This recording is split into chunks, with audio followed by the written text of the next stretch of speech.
This shows you as heavy as I was. How light are you? About 280. 18+% of our children right now are obese. If you go with the flow in America today, you will end up overweight or obese, as 2/3 of Americans do. I don't want to be fat for the rest of my life. I've got diabetes. Sleep apnea. High blood pressure. I get dizzy when I get up. Everything's hurting now.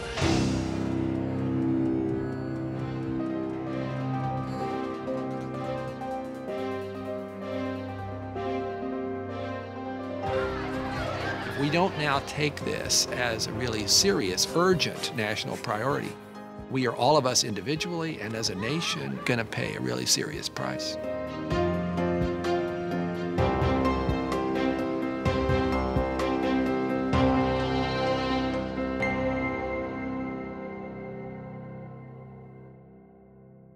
The older I get, the more I fear just dropping dead of a heart attack. I do fight with blood pressure now. Never had that problem before. I've had high blood pressure since I was 11 years old. I'm on actually 13 different medications. Every time I try to diet, I've done it against my will. Because if you don't get a diet, you're gonna die of heart attack and a lot of, you're scared. My father had a heart attack 3 years ago, and you know, I want to be there for my wife and my children one day, and for myself. The doctor said to me, you're a heart attack waiting to happen. What do you mean? And she said, you need to take care of yourself. Can't spend the rest of my life like this. Before something major does happen, before I have a heart attack or a stroke.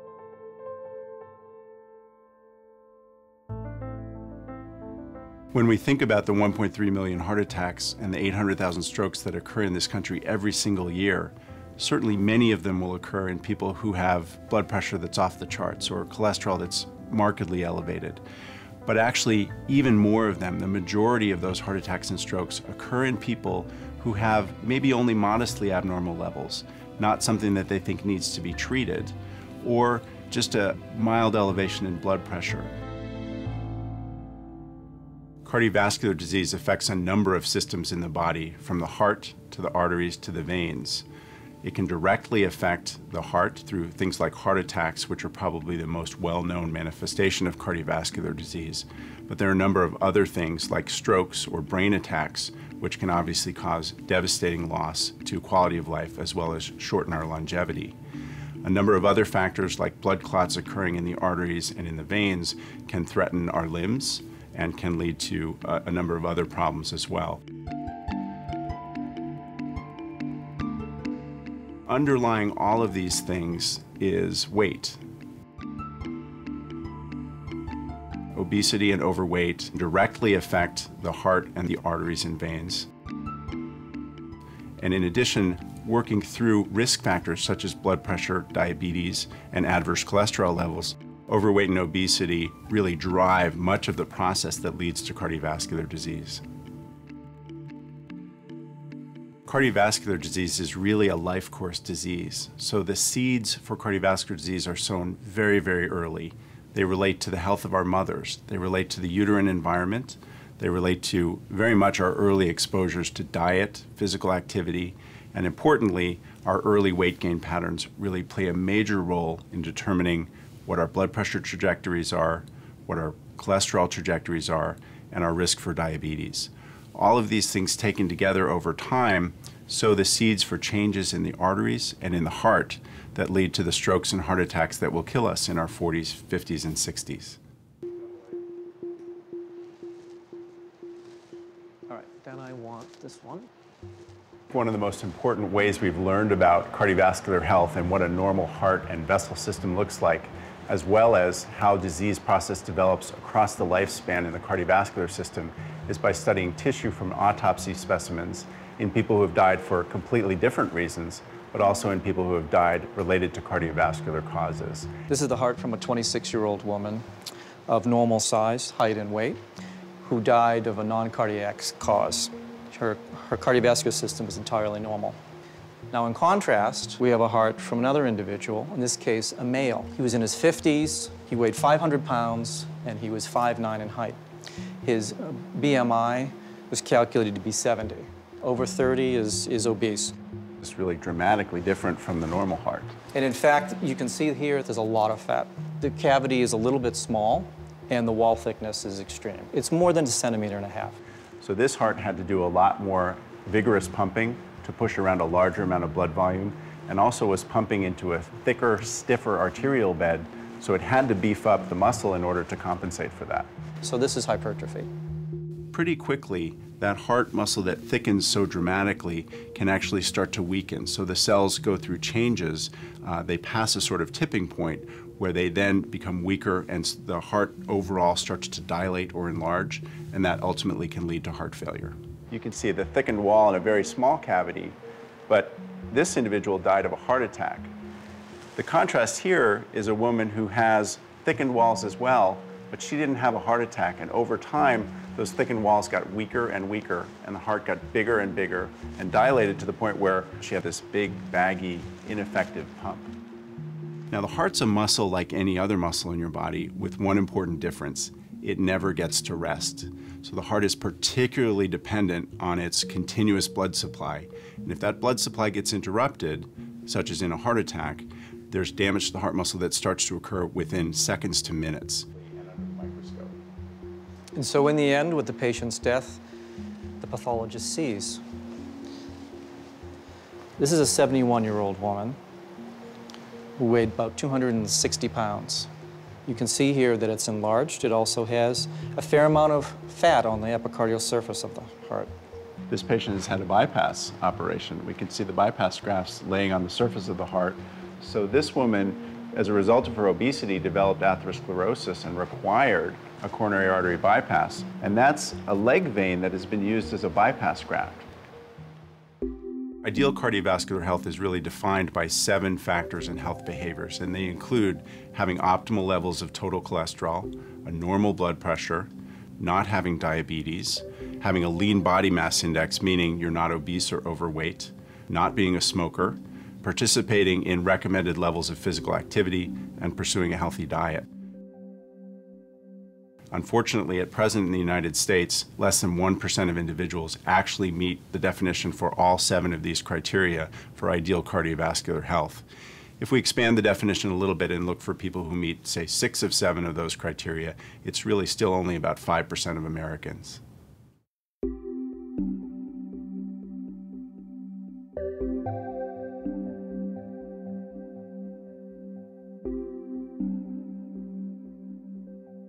Underlying many of the things in the list that I just gave you is obesity and overweight. Overweight drives adverse levels of blood pressure. We see changes in the cholesterol profile, which will really promote plaque development in arteries. Weight is a major driver of risk for diabetes, and weight has a complex interaction even with smoking.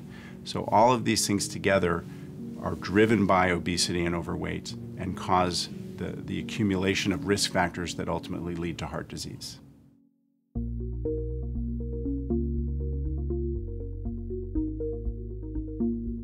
Cholesterol is a fatty substance that is used by the body to repair cell membranes and actually helps with the conduction of nerve impulses.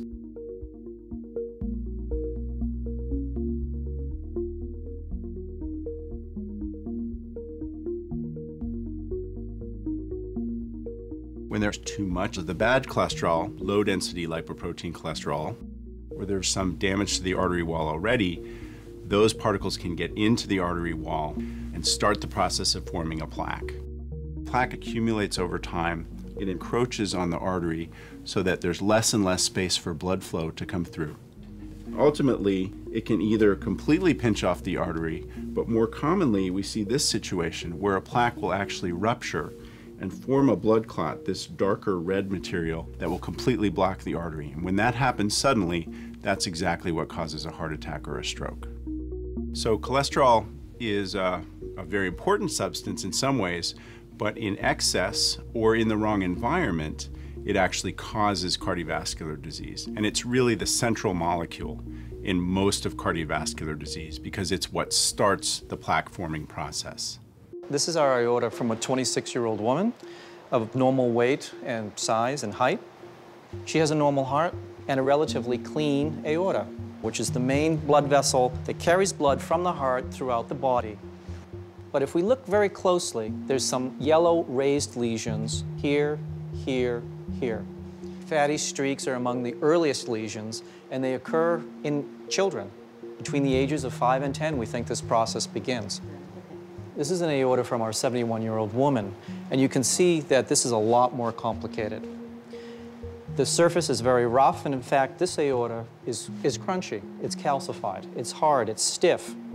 And some of these lesions, these plaques, have ruptured, exposing the lipid to the bloodstream. And when you see this kind of disease in the aorta, you know it's present in other vessels as well. When you put the consequences of obesity all into one picture, it's really a perfect storm. Cholesterol levels change dramatically as we get obese. Not so much more of the bad cholesterol, but less of the good cholesterol, more of other parameters that allow the cholesterol to get into the artery wall more easily so that plaques can get started. In addition to that, blood becomes somewhat thicker in people who have obesity and much more likely to clot. So it takes less of a stimulus for blood to clot, and it can clot in arteries where we don't want it to clot, limiting blood flow again to the heart muscle or to the brain.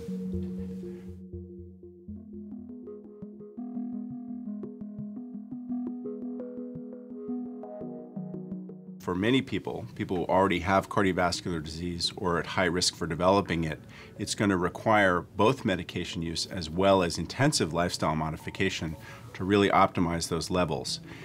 This is a tremendous success story of the last 2 decades, that we understand just how powerful intervening on cholesterol can be to reduce risk for cardiovascular disease. The medications most commonly that we use are called statin medications. And we know that they're extremely effective at preventing either first or recurrent heart attacks and strokes.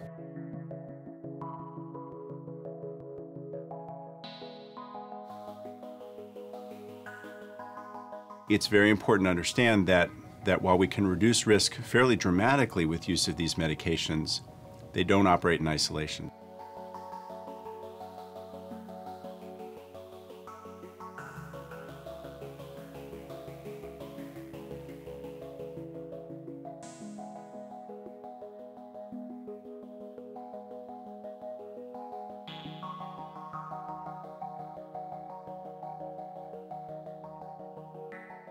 You really need to buy into the whole package, change the diet to really reduce saturated fat.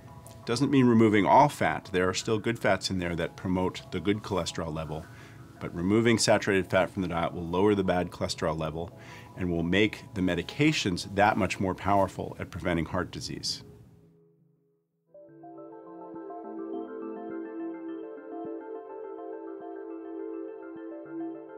Weight that's present in young adulthood and weight that is gained from young adulthood to middle age has tremendous consequences on our metabolic profile and leads to the development of risk factors that will drive plaque development and ultimately heart disease and stroke, which will affect our longevity as well as our quality of life at older ages.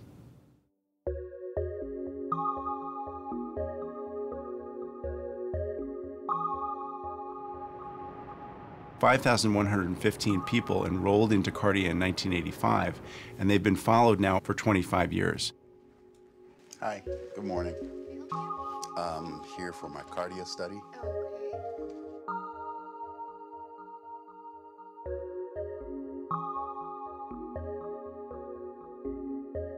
All right, you could come in. You can have a seat here in the middle chair. I probably have done Cardia 8 times, 8 visits. I started, I think I was in my 20s. I just thought it was important to do something, to give back any way I can. These studies are important. How are they going to find out about the human condition, how to repair things if people don't volunteer to be observed and to be poked and prodded. We should give as much as we can give for as long as we can give. That's what life is all about. If you're just living for yourself or living for the day, you're not really living. You always have to keep giving. Bend towards me. That's great. Stand. The CARDIA study has allowed us to look at the long-term trajectories of weight gain and compare that with people who actually maintained a stable weight from roughly age 25 through to middle age. We needed to understand how risk develops, how risk factors like hypertension, diabetes, and bad cholesterol develop over time. We learned that in that portion of the population that was able to maintain a stable weight, they're aging just as fast as everyone else, but we don't see those age-related changes in cardiovascular risk factors. In fact, those things stay exactly flat. So even if they were already a little bit heavy in young adulthood, if they don't gain more weight, they just stay where they are. CARDIA has given us a rich source of data to look at the consequences of obesity as it develops from young adulthood to middle age. Just to give you an example, conventional wisdom said that blood pressure levels increase on average about a point a year after age 25. But in those people who maintained a stable body mass from age 25 onwards, we see really almost no change in their blood pressure. We used to think this was an age-related blood pressure change. These data would suggest it's really more of a weight-related blood pressure change, and that we could nip this in the bud, potentially preventing a lot of heart disease and strokes if we just helped people maintain a stable body mass. If we look at fasting blood sugar, again, very flat in people with stable body mass index, gradually and steadily worsening in all the groups who gained weight over time. Related to glucose, we look at insulin, very, very flat for people whose weight was stable, and increasing steadily for those people whose weight was increasing. So on these axes, what you see here is triglycerides. Now, triglycerides are a form of fat that floats around in the bloodstream. And here you see triglyceride levels, small changes based on the initial weight, but then very flat if they maintain their weight. Whereas the people who gained weight over time, again, small differences at baseline, but over the next 15 years, very steady increases in triglycerides. And those increases in triglycerides translate directly into increased risk for cardiovascular disease. The individuals who were lean as young adults and maintained a lean body mass index through to middle age really develop no risk factors related to blood pressure, glucose, or cholesterol. And when we look at those individuals, we see no evidence that they're developing plaque either. It's a really powerful demonstration that there's a very solid chain of evidence linking early life obesity and overweight and weight gain through time with the risk factors and then ultimately with the changes in arteries that will lead to heart attacks and strokes. We have 72 million adults in the United States who are obese, 144 million who are obese or overweight. But this has its precursors in young adulthood. And we know that 12 million of our youth are obese right now.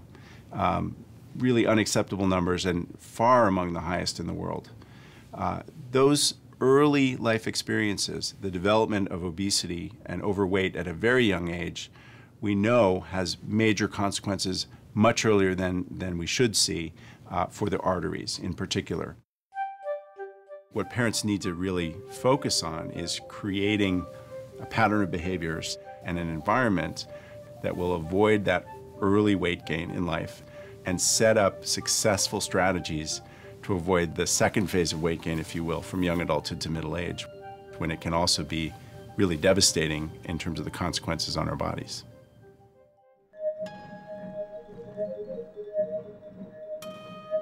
Obesity is going to drive a huge new epidemic of heart disease in this country that we must nip in the bud. We can't afford the health care we have now. And we're talking about millions of new patients who have had a heart attack, who have had a stroke, will require medications and ongoing care in an environment where we can't afford it. So it's not just a question of individual health, and of course that's the most important thing. It's a question of national health. We can't afford the coming wave of cardiovascular disease that will be a direct result of living with obesity for the last several decades. Cardiovascular disease causes over 800,000 deaths a year in the United States. And right now, we're spending $500 billion a year on the consequences of cardiovascular disease. One analogy I like to use for that is that effectively, every year we're spending a stimulus package worth of money on cardiovascular disease in this country.